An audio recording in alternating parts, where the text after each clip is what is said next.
Araras Pavilion by Venta Arquitetos in Botafogo, Brazil. The project is located on a plot of land already occupied by the main residence and a leisure area, in which context it was decided to build a pavilion to house 2 guest suites and a residence for the caretaker.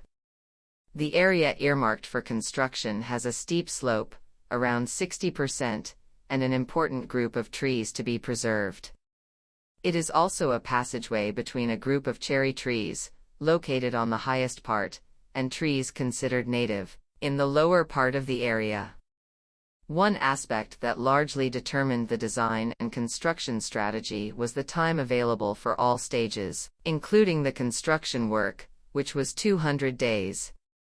The design process started with the definition of an aerial and light construction strategy, to make a light structure hover over the terrain and next to the trees, intervening minimally in the natural topography.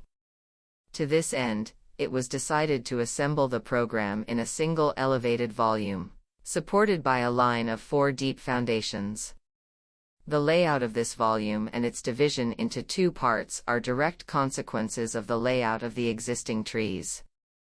In this sense, a small aerial patio was defined around a native tree to give access to the suites, and the volume was placed obliquely to the contour lines, creating the necessary distance to preserve the cherry trees. Despite the building's elevated condition, there is a kind of ground-level continuity through the connection between pre-existing paths with a sidewalk resting on the ground and walkways, to access the suites and residences. The set of walkways and sidewalks play the role of balancing and anchoring the linear structure. Concerning the materials used, the demand for light construction in its double sense, lightness and speed of execution, contributed to the definition of all the construction systems: flooring, panel wall type, walls, drywall type, roofing, thermoacoustic tiles, aluminum frames and facades, cement boards and Kummerer rulers.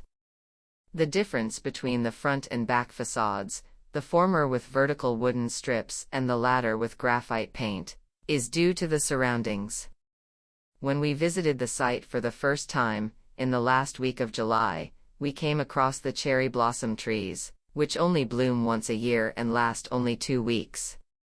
As such, the long Kummerer facade aims to continue the chromatic experience of the cherry blossom period throughout the year in its own way. On the other hand, the rear facade is infiltrated by the permanent shade of the native tree canopies.